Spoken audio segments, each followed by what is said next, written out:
মৌলবাদ বলতে আপনাদেরকে বুঝাই নাই, মৌলবাদ বলতে জামাতকে বিএনপি বুঝিয়েছে। হ্যাঁ, জামাত এমন একটা সংগঠন যাকে যা ইচ্ছা তাই ট্যাগ দিয়ে দেওয়া যায়। মৌলবাদ হলেও জামাতকে বলা যায়, ধর্ম বিরোধী হলেও জামাতকে বলা যায়, বাংলাদেশের স্বাধীনতা বিরোধী হলেও জামাতকে বলা যায়। জামাত মনে হচ্ছে যেন বাংলাদেশের সবচাইতে নিকৃষ্ট পাপিষ্ট একটি দলে রূপান্তরিত হয়েছে।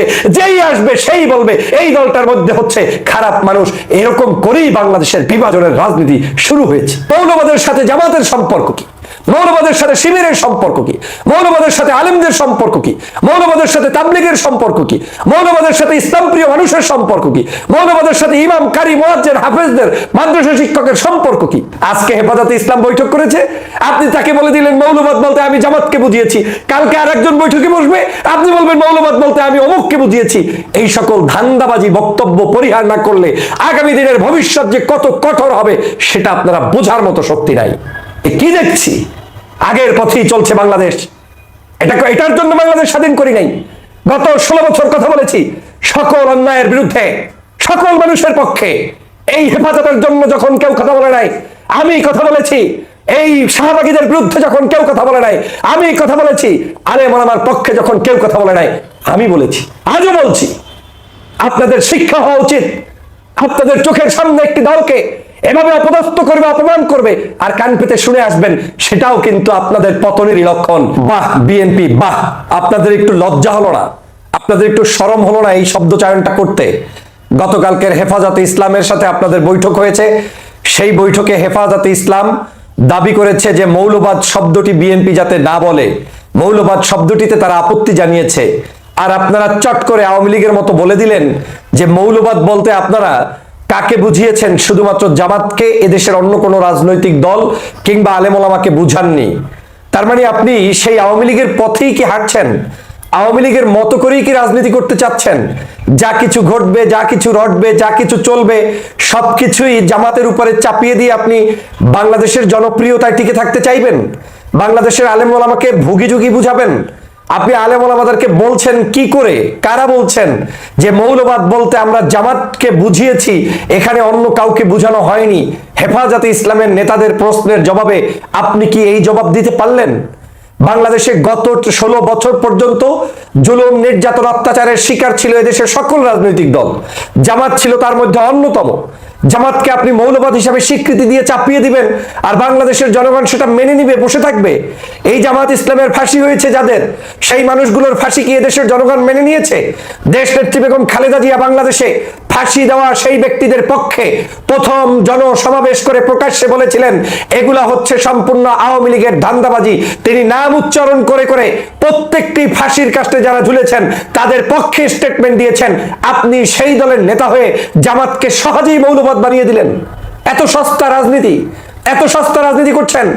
বাংলাদেশে আপনি মৌলবাদ ট্যাগ দেওয়ার জন্য বাংলাদেশের সবচাইতে উদার একটি রাজনৈতিক দল জামাত ইসলাম, যেই জামাত ইসলাম রাজনীতিতে সংস্কার এনে এই দেশের ইসলামী হুকুমতের যেমন কথা বলছে, পাশাপাশি রাজনৈতিক অঙ্গনে তার আদর্শভিত্তিক সামাজিক সকল কার্যক্রম, শিক্ষা, সাহিত্য সকল জায়গায় তাদের অবদান, সেই দলটাকে আপনি মৌলবাদ বলে দিলেন। লজ্জা হওয়া উচিত আপনাদের। কে বলেছে, কারা বলেছে? বিএনপির এখনই উচিত তাদেরকে তদন্ত করে জনগণের সামনে তাদেরকে প্রকাশ্যে আনা এবং তাদেরকে বিচারের কাঠগড়ায় নিয়ে আসা। সস্তা রাজনীতি বন্ধ করুন।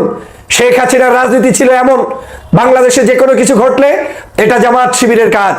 বাংলাদেশে যে কোনো কাজ করলে সবকিছুতে তাদের উপরে চাপিয়ে দেওয়া হতো। সর্বশেষ এই যে জুলাই বিপ্লবের আগে 5 তারিখের পূর্বে আপনাদের মনে আছে বাংলাদেশের সব কিছুর জন্য শেখ হাসিনা দায়ী, কিন্তু জামাতের উপরে দাস চাপিয়ে দিয়ে তারপরে জামাতকে নিষিদ্ধ ঘোষণা করলো, জামাত শিবিরের কার্যক্রম বন্ধ ঘোষণা করলো। তার ফলশ্রুতিতে কি হয়েছে জনগণ কিন্তু দেখেছে, জনগণ দেখিয়ে দিয়েছে রাজাকার শব্দ বারবার উচ্চারণ করলে কি হয়।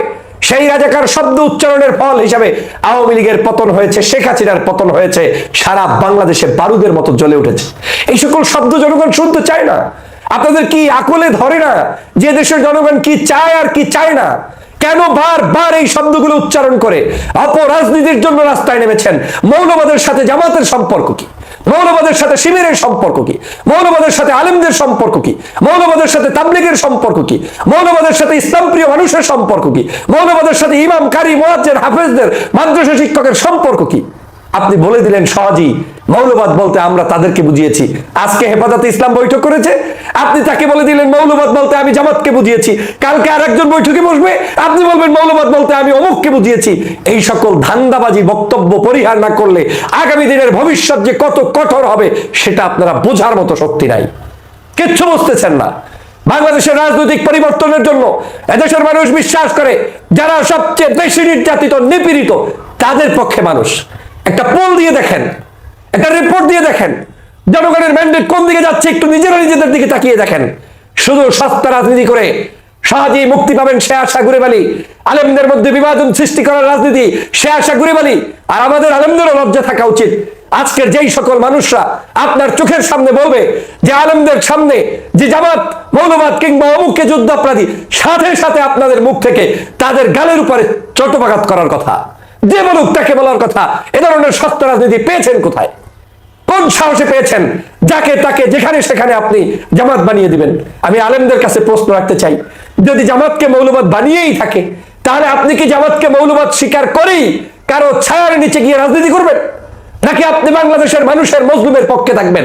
নিজেকে প্রশ্ন করুন। এই বাংলাদেশে গত 16 বছর বিভিন্ন চাটুয়া বাহিনীর কারণে আওয়ামী লীগের অবনত হয়ে আওয়ামী লীগের কাছে জুলুম নির্যাতনের শিকার হয়েও আলেমদেরকে অপদস্থ হতে হয়েছে, অপমান হতে হয়েছে।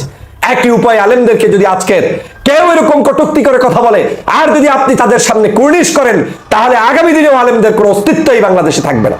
আমি বলে দিলাম থাকবে না, আমার কিচ্ছু যাইবে আসবে না। কিন্তু এই বাংলাদেশের ভবিষ্যৎ যে অন্ধকার হবে তাতে কোনো সন্দেহ নেই।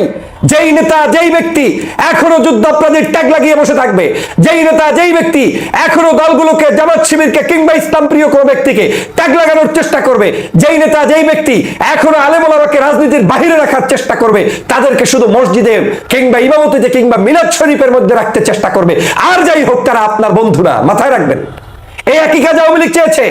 আওয়ামী লীগ চেয়েছে 570টি মসজিদ বানিয়ে আলেমদেরকে মসজিদের মধ্যে বন্দী রাখতে, খুতবার মধ্যে সীমাবদ্ধ রাখতে, আলেমদেরকে সেখানে আরামায়েশে রাখতে চেয়েছে।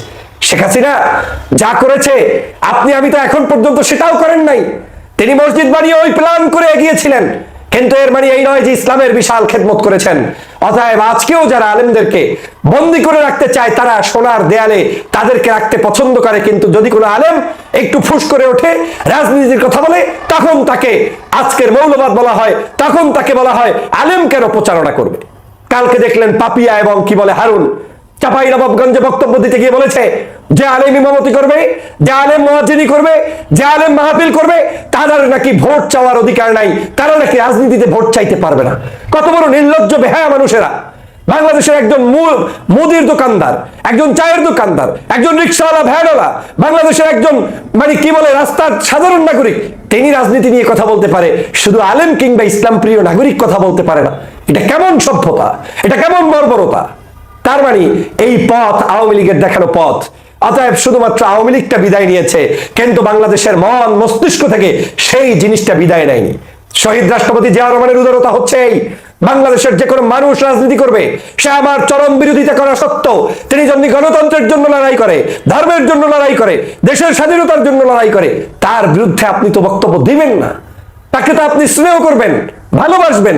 কোথায় যাচ্ছে সেই দল? আজকের সেই দলের পক্ষ থেকে সস্তা জবাব দিয়ে দেওয়া হচ্ছে। এটা আমি বলছি না, ইত্তেফাকের রিপোর্ট।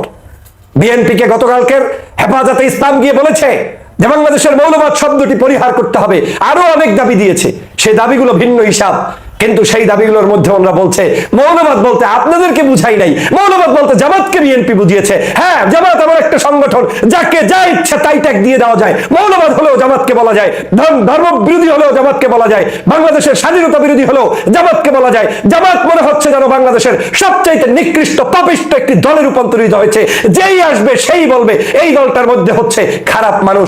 এরকম করেই বাংলাদেশের বিভাজনের রাজনীতি শুরু হয়েছে। কি দেখছি? আগের পথেই চলছে বাংলাদেশ। এটার জন্য বাংলাদেশ স্বাধীন করি নাই। গত 16 বছর কথা বলেছি সকল অন্যায়ের বিরুদ্ধে, সকল মানুষের পক্ষে। এই হেফাজতের জন্য যখন কেউ কথা বলে নাই আমি কথা বলেছি, এই শাহবাগীদের বিরুদ্ধে যখন কেউ কথা বলে নাই আমি কথা বলেছি, আলেম ওলামার পক্ষে যখন কেউ কথা বলে নাই আমি বলেছি, আজও বলছি। আপনাদের শিক্ষা হওয়া উচিত। আপনাদের চোখের সামনে একটি দলকে এভাবে অপদস্থ করবে, অপমান করবে, আর কান পেতে শুনে আসবেন, সেটাও কিন্তু আপনাদের পতনেরই লক্ষণ। সাবধান হয়ে যান। বাংলাদেশের কোন আলেম ওলামা পীর মাশায়েখদের মধ্যে অনৈক্য থাকলে আগামীর ইসলামিক বাংলাদেশ স্বপ্ন দেখা অসম্ভব। অতএব প্রিয় সহযোদ্ধা ভাইরা, বিএনপির এই আচরণকে আমি কোনোভাবে মেনে নিতে পারি না। গতকালকের যে আচরণ দেখিয়েছে, এই